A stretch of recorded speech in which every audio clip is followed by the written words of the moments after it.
Hey guys, I'm going to get started here very shortly. Just going to check one thing, make sure the stream is going. We're live.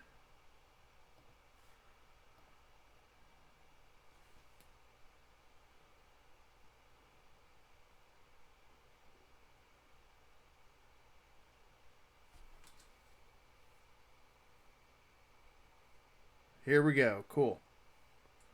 Well, I hope you guys are doing okay. Hope you're surviving. And if you have comments, questions, I can answer them in this chat. Just leave me a comment. Now, a few things about going forward before I get into this lecture. So everything's on Classroom right now, and I assigned a very, very short reading for you guys. Ronald Reagan's very, very famous speech when he is asking Russia to basically tear down the Berlin Wall. Please read that. There's a few questions with that. That's a News ELA article. Not too long. I think it's pretty enjoyable. Also, I'm going to move forward with Edpuzzle. And there's going to be short videos for you guys to watch. And then there are questions that go with the video. And all that stuff's on Google Classroom. And on Monday, I will assign some more things. And I will have a schedule for you guys to follow. On Monday, do this. Tuesday, Wednesday, Thursday, Friday, etc. Okay, so I will have a schedule for you guys to follow, so to speak. Now, do you have to do that on Monday? Not necessarily. Could you do it all in one day? You probably could, but you'd be spending a little bit more time doing that. Just saying, if you do it a little bit every day, it's going to help you.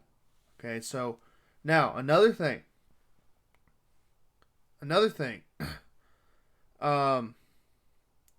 With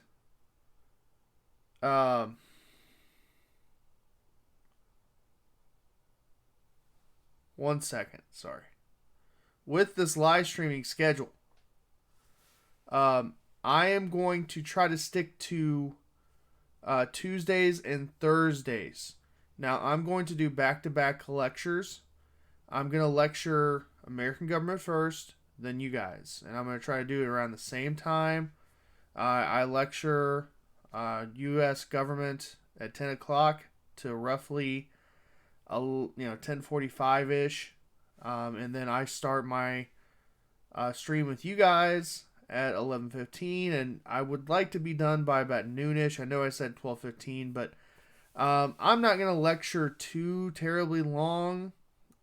And I will leave you guys kind of instructions for you to follow as well, and just updates and things that I'm hearing and seeing and etc. So yeah, again, I hope you guys are being safe. Please, please, please, please, please wash your hands. Use common sense. Germ-X, hand sanitizer, clean stuff at home still, and just be smart about this whole thing. Also, and I'm going to say this towards the end of the video, guys, make sure you have a schedule. And I stressed this last week. Make sure you're getting up at the same time every single day.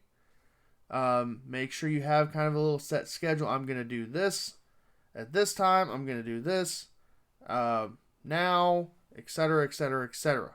And follow it. It's going to help you stay sane during this time, this crazy time. Also, don't just stay in your pajamas all day. Okay? Take a shower, get clean, put on some normal-ish clothes. Okay? Get comfortable for the day, but do, just try to have some kind of normalcy, if you will. Also, don't try to stay up too late if you can. And just follow a schedule. I'm not saying like a full-blown school schedule, okay? I'm just saying like some kind of schedule, all right? Also, I do agree with the CDC and the groups of 10. Make sure you're following that and trying to stay home as much as possible. All right. Okay, so enough of that.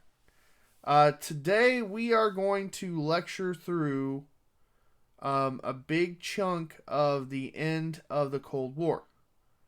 And our end of the Cold War with we're going to be focusing on Ronald Reagan primarily, and Gorbachev, the United States versus Russia, and how this whole thing kind of came to an end. And previous discussions in class, we've talked about containment and trying to stop the spread of communism. And then ultimately, after World War II, we saw that Germany was a hotspot of East versus West, of communism versus capitalism versus democracy. And this is all going to come to a head. This is all going to come to a culminating event of that you guys will see with the fall of the Berlin Wall. And this marks, at least historians say, that this kind of marks the end of the Cold War. Now, the Soviet Union would dissolve in the early 90s. I actually tend to I go beyond the fall of the Berlin Wall, but that is a very good stopping point. Keith Ransom. Shout out to Keith Ransom. Third place at state this year at the 2020 Class 2 state tournament. Yeah. So shout out. So I'm going to lecture through this. Now, a lot of these presidents, I'm going to cover Nixon, Ford, Carter, and then ultimately Reagan. I'm not going to do a full-blown lecture on them per se. I'm not going to go through all their presidencies. I will when we get to the 1970s, 80s, and 90s. That's kind of our last unit of the year. We will go back to them. And I'll actually start with Kennedy forward. Okay, and we'll actually get to the current president as well. So, yeah. So, we talked about Nixon and how he... You're welcome, Keith. Talked about Nixon and how he was trying to end the United States' involvement in the Vietnam War, Vietnamization, but he actually ended up bombing Laos and Cambodia, and people were upset, Kent State, and all that. And then eventually we realized that we had to get the heck out of there. Now, during this whole time, Nixon was going through a very big controversy with the Watergate scandal. I'm going to cover this more in depth later when we get to that unit, but I just want to make you aware that he could have possibly been removed from office, gone through the impeachment process. We'll get to that. And also, when you're in government class, you will study this very, very closely when we talk about the president and the impeachment process and just Watergate in general. It's very important that you understand that when you're in government class. Now, I will show little clips here and there. I'm just going to go ahead and show this clip. This is I hope you have seen this clip.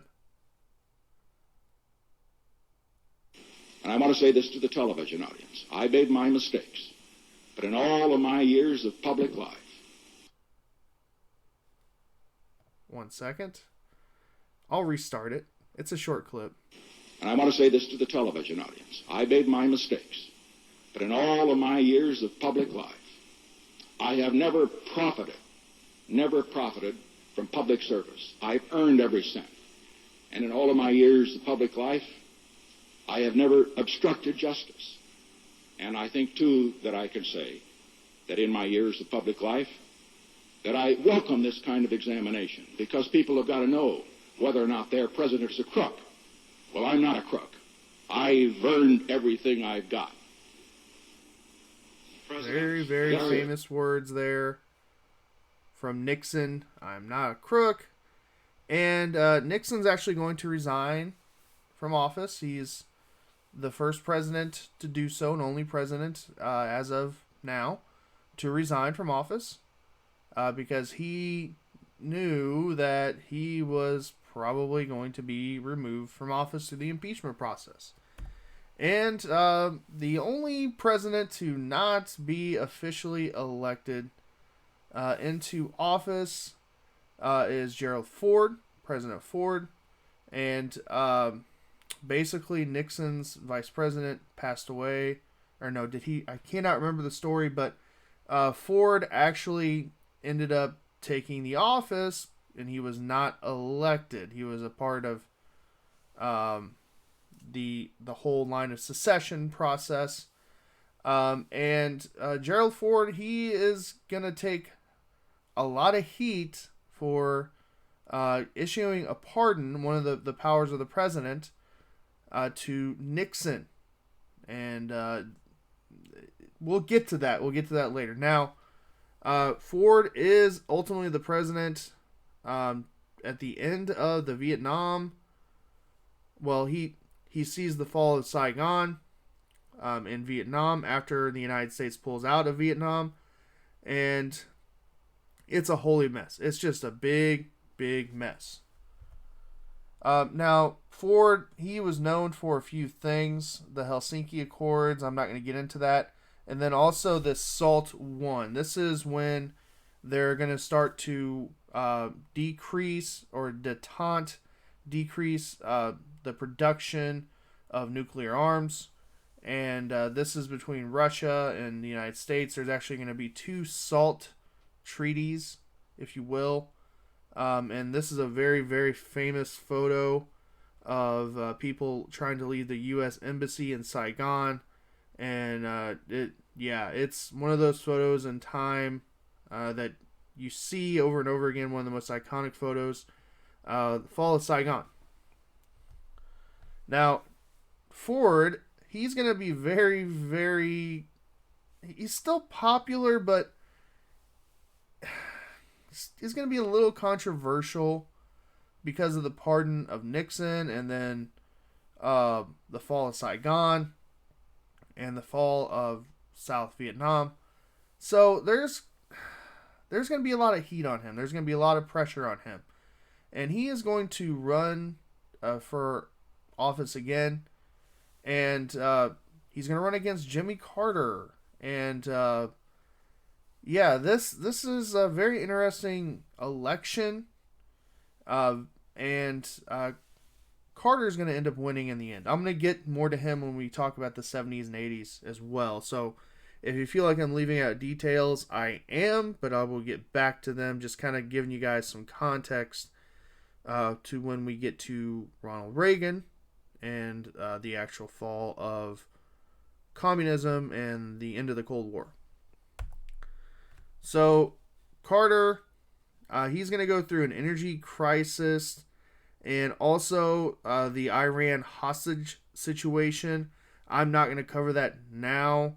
But one of Jimmy Carter's strengths was he was very good at foreign relations and making treaty and helping with the treaty process with numerous nations, Egypt and Israel, the Camp David Accords. That was a huge moment for President Carter. And then also the SALT II, he helped with that treaty between the Soviet Union and the United States. But he's going to have some other issues like the Iranian hostage situation. 55 American hostages. They're going to be held for 444 days. And this is a huge deal that will be addressed when Ronald Reagan actually ultimately runs for president and wins and defeats Jimmy Carter. So, enter Reagan, Ronald Reagan, and very conservative president, very conservative with his approach to government and dealing with how our country should be ran, with the economy, and then ultimately how we should deal with foreign threats. And I will cover him more in detail when we get to that point. I know I keep saying when we get to that point, when we get to that point, but he's very conservative and he's going to take a very hard stance with communism and with the Russians. Now, it's this election. Ronald Reagan is going to win by a landslide. He is going to smoke Carter, so to speak, with the Electoral College votes and with the popular vote as well. And this is just a change. What people want, and people were not happy with the economy at the time, and people were not happy with how things were being dealt with Russia, and Carter is going to lose this election, and we'll get into that presidential election with our last unit of the year, and Reagan's going to win. Now, we will discuss Reaganomics and the trickle-down theory and this whole concept of new federalism. Reagan wants to reduce the size of the federal government and the role of the federal government, and he wants to do some tax cuts, and he wants to do some reforms with the economy, and also continue on with this stance with Russia and how we're going to deal with Russia and Gorbachev. Gorbachev was the leader of Russia during this time, during the 1980s. And we will cover all of this later. This is kind of what's going on in the country, so to speak. And we will get to that. We'll talk about things happening inside of our country during this era. But our focus today is primarily on our relations with Russia and the end of the Cold War. Again, I'm going to talk about this. Now, one thing I do want to talk about, Reagan is going to increase military spending exponentially. One thing that he comes up with, and it's kind of a wild idea, the Strategic Defense Initiative, or quote-unquote Star Wars. And it was a crazy idea. It was going to cost a lot of government tax-paying money. Basically, they were going to have satellites that were going to target any kind of nuclear warhead that was shot by the Russians or anywhere and destroy them before they got anywhere near the United States mainland. Now, this never really happened. It's kind of science fiction-y, so to speak. And, yeah, it was one of his big initiatives. But with this, military spending is going to be huge under Reagan. He wants to basically outproduce the Russians. He wants the Russians to go bankrupt. He wants the Russians to spend a lot of unnecessary money and use a lot of unnecessary resources when they themselves are hurting economically, and they are not going to keep up with this arms race with the United States. And that's actually going to be one of the big downfalls for Russia. Another election, we will cover this, Reagan versus Mondale, another landslide victory, even more so for Reagan during this time. 525 electoral college votes. That's 97%, almost 98%, versus 13 electoral college votes. Huge landslide victory. We will kind of watch these videos when we get to that. But Reagan is going to be at the helm when we talk about the actual end of the Cold War. Now, I left this slide on here quote unquote. Yes. So I left this slide on here. This is something we will come back to in government class, and some very, very important court cases were uh, heard during this time, and we will get to that next year, and we will probably cover a couple in this course when we study the 70s, 80s, and the 90s. Okay, in particular, Hazelwood v. Kuhlmeyer. That's a really good one, an interesting one. Has to deal with student rights. And then Texas v. Johnson. This is the flag burning court case and protection of your First Amendment rights. And what is your freedom of speech? How far does your freedom of speech go? Is an actual act of freedom of speech. I don't want to spoil it too much for you guys, but we'll get there. And then we'll also talk about the economy and this shift in industrialization in the United States. The Sun Belt, the Rust Belt, and just this shift that we've seen, and people moving in the country as well to the Sun Belt region.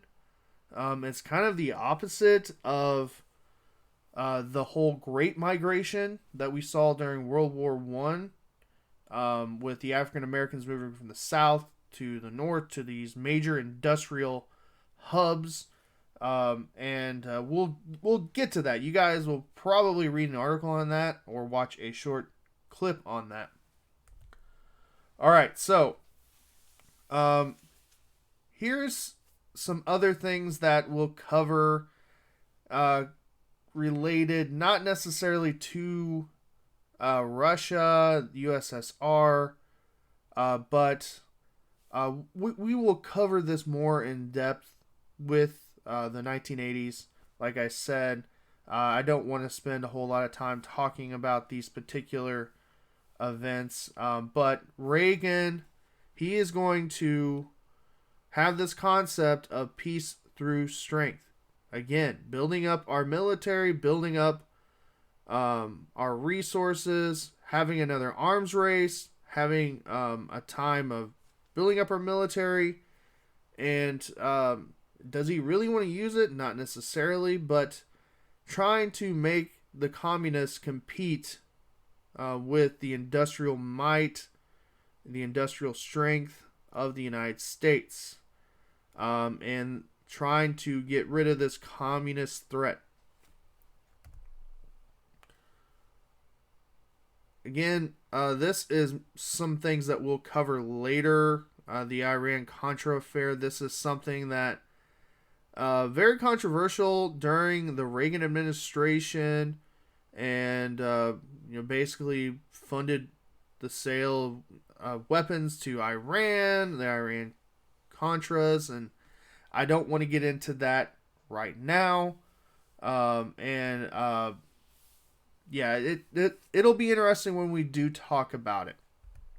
Okay, so this is the part of the lecture I really wanted to get to, detente. Okay, this means an easing off, a cool down between Russia and the United States. Okay, primarily.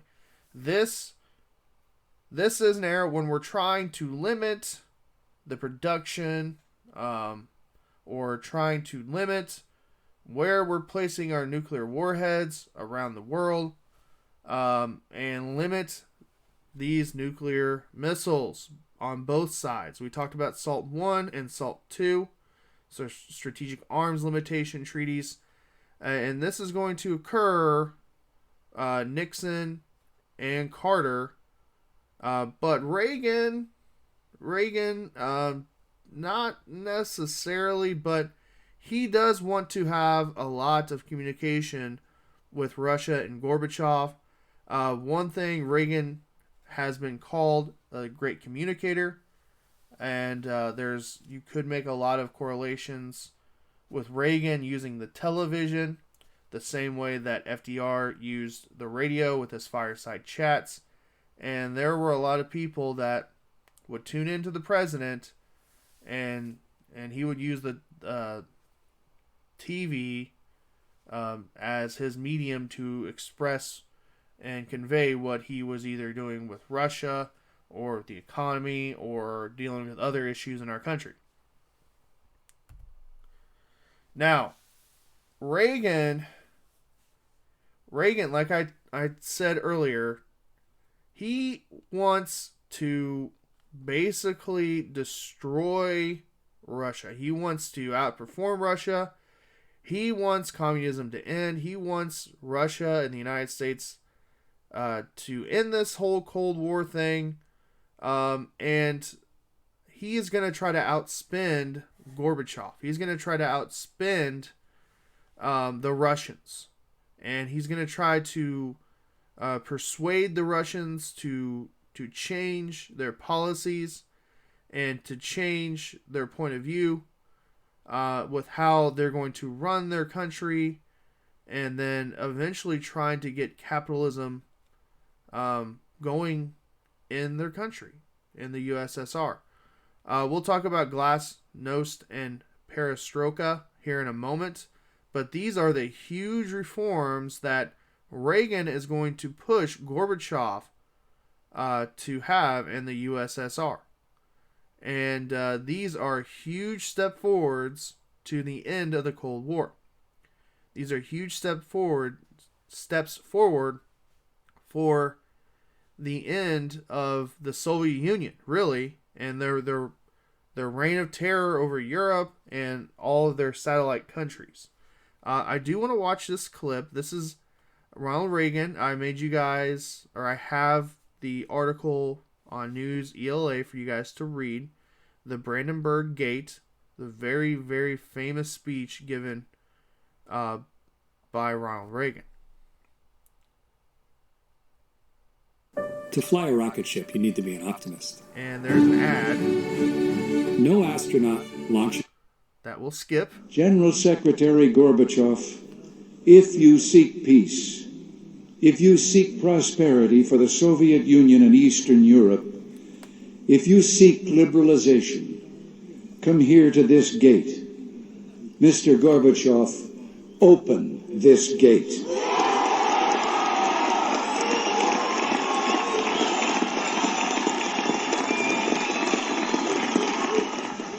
Mr. Gorbachev, tear down this wall.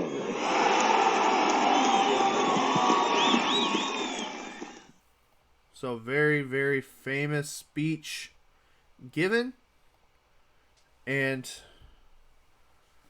the Russians, they knew they couldn't compete with the United States economically, militarily.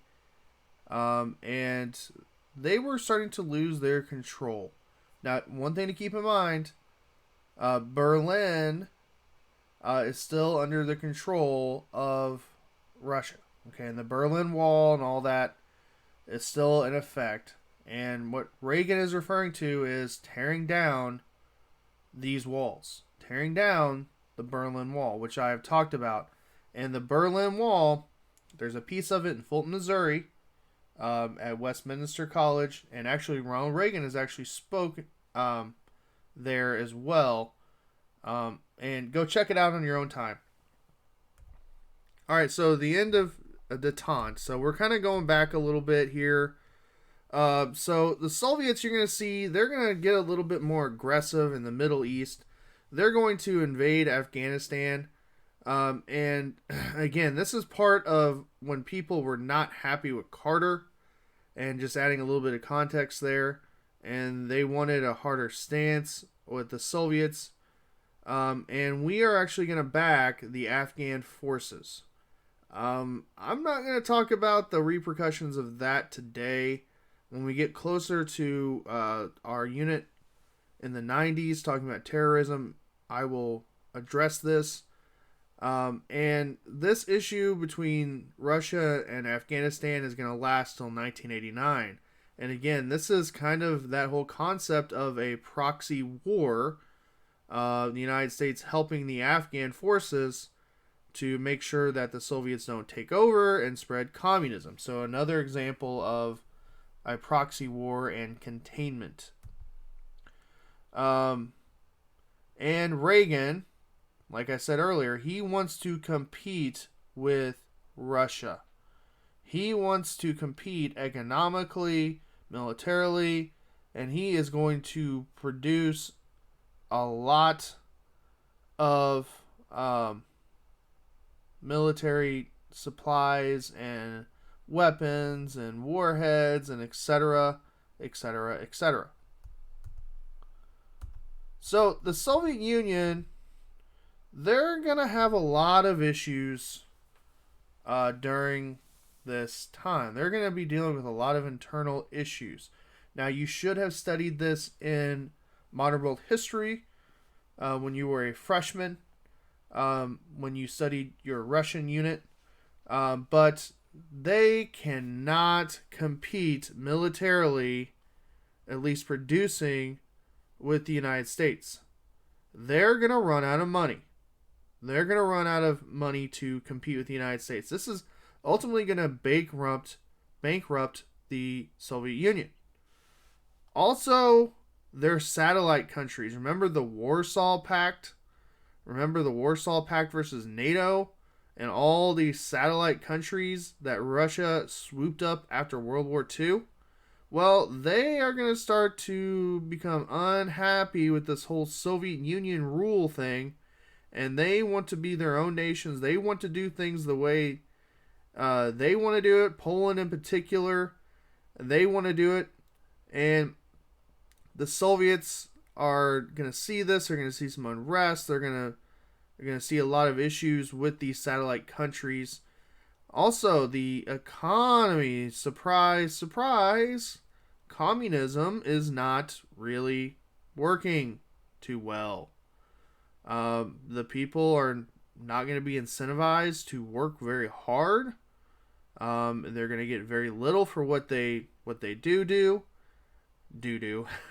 What they are doing in the economy. And it's just going to backfire. This whole economic system is going to kind of backfire.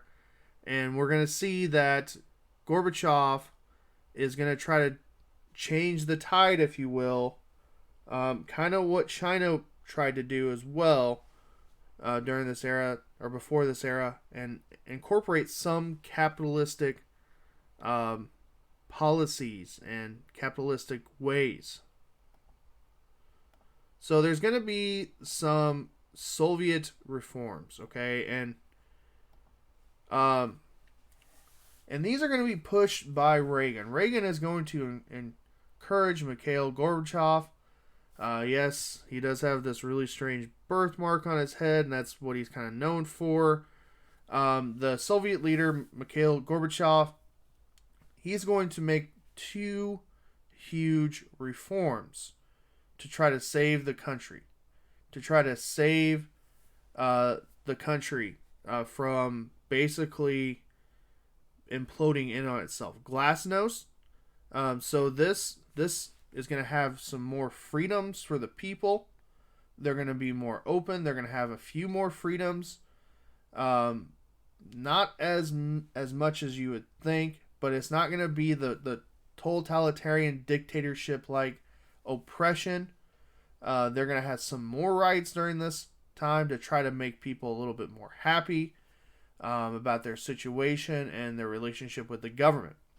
And then perestroika.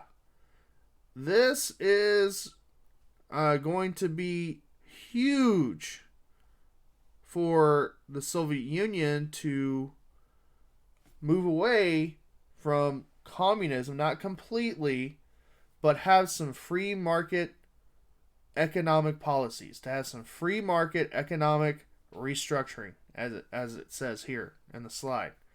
Now, it's almost too little, too late.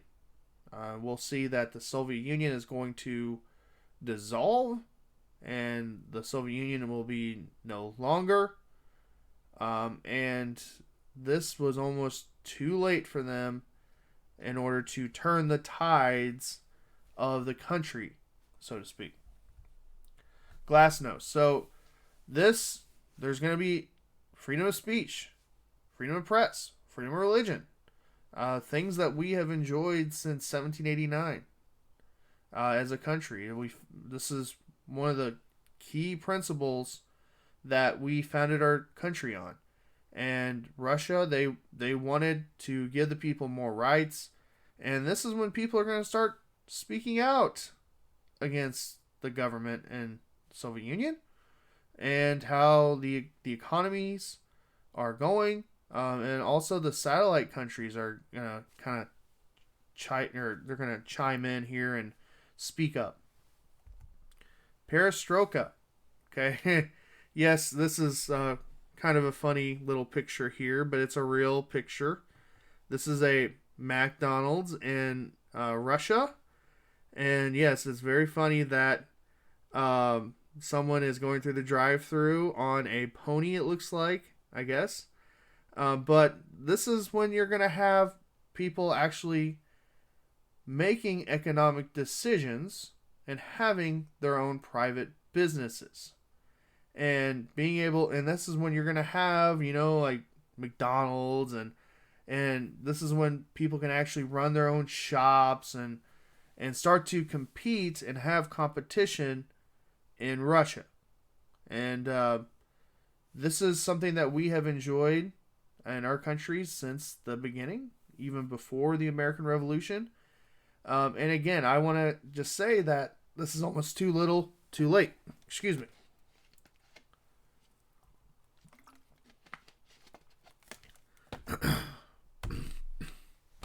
Excuse me, we're almost done. So, the Brandenburg Gate speech. This is a huge moment in world history, in United States history, and one of the crowning achievements of President Reagan. We watched the speech, portion of the speech, and tear down this wall, Mr. Gorbachev. And he is calling for the removal, the destruction of the Berlin Wall. And he is challenging Gorbachev, if you want to be more free, if you want to have more freedoms for your people, if you want to do this thing right, tear this thing down. Destroy it. And he's going to put more pressure on the Soviets to do so. Now, the United States and Russia are in talks at this point. There's been an easing off. Russia kind of knows they can't compete with the United States anymore, and they are hurting economically because of this competition. So this kind of fast forwarding, I'm going to get to the fall of the Berlin Wall here in a moment. So the Soviet Union, just kind of fast forwarding a little bit. This is after Reagan, his presidency was over. George Senior Bush was elected in 1988. And Gorbachev, you're going to see, he is going to loosen control of the satellite nation states of the Soviet Union. He's going to give a lot more freedom. And these countries are going to get away from the Soviet Union and declare their own independence. This should be a concept you're familiar with modern world history. I'm not going to spend too much time here on this. But the Soviet Union is starting to dissolve and starting to crack and starting to crumble.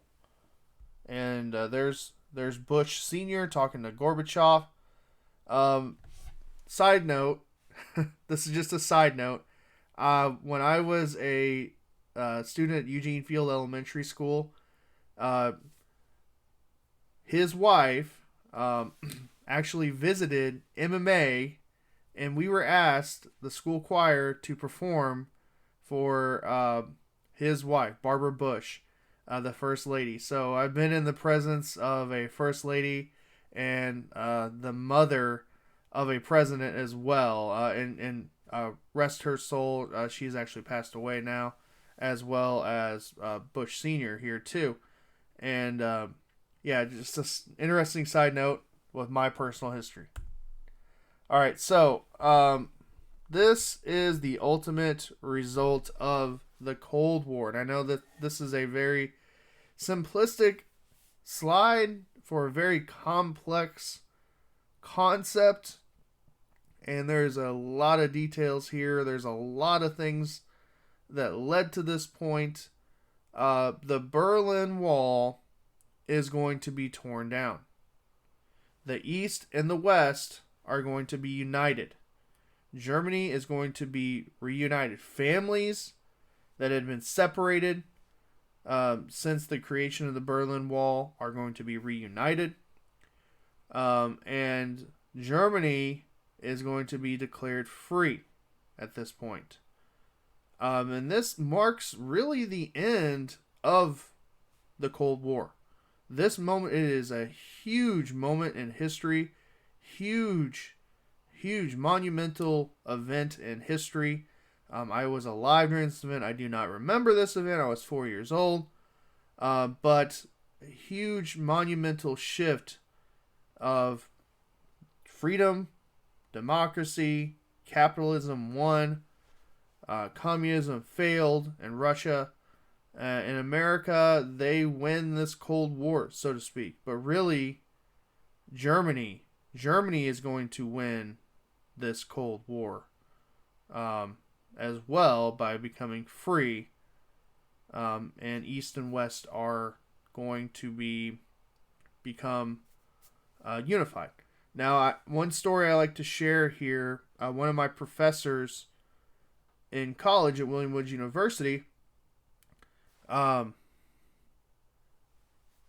his grandfather was actually on the side of the Soviets of the Berlin Wall.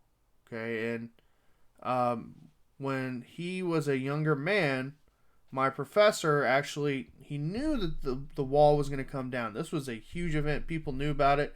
It was worldwide coverage news. All the news stations were covering it. Everybody was covering it, okay? Kind of like COVID-19 is being covered by everybody now. And he knew that this was going on. He actually traveled to Germany, and he actually got to meet up with his grandfather again after the fall of the Berlin Wall. So when I think about the Berlin Wall and the fall of the Berlin Wall, I think about the human element that I tell you guys about with history. And this is a huge event that families were impacted by the Berlin Wall. Yes, people's freedoms, their economic freedoms, their rights were restricted on the Soviet side, but families were torn apart by this thing. And after the fall of the Berlin Wall, this was huge for the German people. I'm going to get to these events, and I'm going to stop here with this slide, okay? So, Germany is going to unify. The Iron Curtain is going to fall, like I said, and Germany will reunify in 1990. 1991, the Soviet Union will officially dissolve. So shortly after the fall of the Berlin Wall, the Soviet Union will no longer be a country. Will no longer be, well, not a country, will no longer be the government in power in Russia. So we had won the Cold War at this point. And this whole Russian threat, Soviet Union threat, is going to be over. Now China, they're going to be going through their little thing, and we'll talk about China later. And the Tiananmen Square, there's the Tank Man down there, and then here is the Berlin Wall being torn down. David Hasselhoff, there's some very famous footage of him singing. He is a German huge celebrity and like folk hero in Germany. I recommend that you Google that, YouTube it sometime. And yeah, that's going to be it for the lecture today. Now, this kind of ends the whole Cold War Part 2 unit. Now, on Tuesday, when I lecture again, I am going to kick off the Civil Rights Unit. And I'm not going to assign any more Cold War assignments, either articles for you guys to read, or I might put one more Ed Puzzle video in to kind of talk about the end of the Cold War again, and the fall of the Berlin Wall and all that stuff. So I'm thinking about that. If I do that, it'll be a short video for you guys to watch. Again, a couple things to keep in mind here. Check Google Classroom every day. Check your emails every day. And I'm going to be posting this video onto Classroom very shortly after this live stream is done. Guys, make sure you're taking care of yourselves. Keep your head up high during this time. Keep a routine. Keep a schedule. Make sure you're staying clean. Sanitize everything. Clean everything. And make sure you're staying up on your studies and staying current on that stuff. Your teachers are providing learning opportunities for you, including myself. And I'm not trying to overwhelm you. If you've noticed, I posted one article. And right now I think there's 2 videos. And I want you guys to watch those videos tomorrow. I'm not going to be communicating with you guys tomorrow. Just stick with that schedule. And I'm going to be posting a schedule on Monday for you guys to follow. Now, I might toy around with doing either a Google Hangout or a Zoom call. If you're not familiar with that, it's just something where we can all kind of chime in and talk instead of me reading the comments. We can all kind of chime in and talk, and it will not be recorded. I'll check in on you guys. And if you have questions, comments, or concerns for me, that's when we can talk. Also, if you have late assignments before we shut down, I am still taking those. All you have to do is email me, and I'll look them over. And guys, this is a very trying time. I said this to my government kiddos. Very trying time. You got to be positive. And just keep your head up high. Listen to your parents more closely probably than you normally do. Okay, trust them, and just try your best to stay healthy during this time. Crazy time. So thank you. Oh, wow, I'm not doing that. I did with my government kids. I did like a retro Tony outro. I'm not doing that, okay? But I am. Thank you guys for watching, and I hope you have a great rest of your day.